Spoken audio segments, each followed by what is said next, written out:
നിങ്ങൾ തന്നെ പറ, ഇതേപോലത്തെ താളി മക്കളൊക്കെ എന്താ ചെയ്യേണ്ടതെന്ന്. ഉസ്ബെക്കിസ്ഥാനിൽ വെച്ച് 2 ദിവസം മുമ്പാണ് മലയാളിയായ മെഡിക്കൽ വിദ്യാർത്ഥി സാവരിയ കൊല്ലപ്പെട്ടത്. വയനാട് ദുരന്തം, അതുപോലെ വിഴിഞ്ഞം പോർട്ടിൻ്റെ ഓഹരി കൈമാറ്റം, ഇതൊക്കെ കാരണം ഈ ഒരു മരണപ്പെട്ട ന്യൂസ് കേരളത്തിലെ മാധ്യമങ്ങളിൽ അധികം ചർച്ചയായിട്ടുണ്ടായിരുന്നില്ല. സഹപാഠി ലാപ്ടോപ്പ് കൊണ്ട് തലക്കടിച്ചു കൊന്നു എന്നാണ് ന്യൂസൊക്കെ വന്നിട്ടുണ്ടായിരുന്നത്. പക്ഷേ ഇന്നിപ്പോൾ ആ മരണപ്പെട്ട സാവരിയ എന്ന പെൺകുട്ടിയുടെ റിലേറ്റീവ്സ് ആണെന്ന് തോന്നുന്നു. അവർ ഒരു മാധ്യമങ്ങളോട് സംസാരിക്കുമ്പോൾ പറഞ്ഞ കാര്യങ്ങൾ കുറച്ച് ഭീതിജനകമാണ്. മരിച്ച പെൺകുട്ടി മാത്രമല്ല മലയാളിയായിട്ടുള്ളത്, ആ പെൺകുട്ടിയെ കൊന്ന ആ പുന്നാര മോൻ കൂടി മലയാളിയാണെന്നാണ് ഇപ്പോൾ ന്യൂസുകളിൽ നിന്ന് അറിയാൻ സാധിക്കുന്നത്.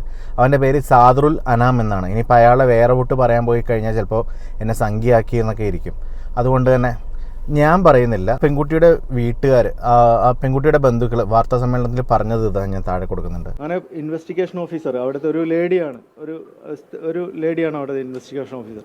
അവരെന്നെ വന്ന് കാണുകയും അതുപോലെ തന്നെ ഈ ബോഡിയിലുണ്ടായിരുന്ന ചതവും മുറിവും, അതായത് കാല് മുതൽ തല വരെ ചതച്ചെടുത്തിട്ടുണ്ട്. ഒരു ലാപ്ടോപ്പ് കൊണ്ട് ഒരു നിമിഷം കൊണ്ട് അടിച്ച് കൊന്നൊന്നുമല്ലത്. അപ്പോൾ അവരെന്നോട് പറഞ്ഞത് വളരെ അത്രയും ബ്രൂട്ടലായിട്ടാണ് ഇത് ചെയ്തിരിക്കുന്നതെന്നാണ് പറഞ്ഞത്.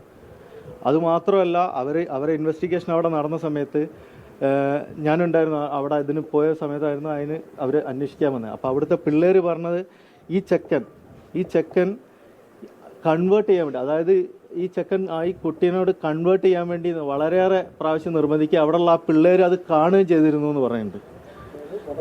മതപരിവർത്തനത്തിന് വേണ്ടിയിട്ട് പറഞ്ഞിരുന്നു. എന്തായാലും കൊല്ലപ്പെട്ട ആ പെൺകുട്ടിയും കൊന്ന ആ മോനും മലയാളികളായതുകൊണ്ട് ഉടനെ തന്നെ അവനെ വലിയ ഡിപ്ലോമാറ്റിക് പ്രശ്നങ്ങളൊന്നും ഇല്ലാണ്ട് കൈമാറുമെന്നാണ്, ഇപ്പോൾ കേരള പോലീസിന് കൈമാറുമെന്നാണ് അറിയാൻ സാധിച്ചത്. എന്തായാലും സാവരിക്ക് ആദരാഞ്ജലികൾ.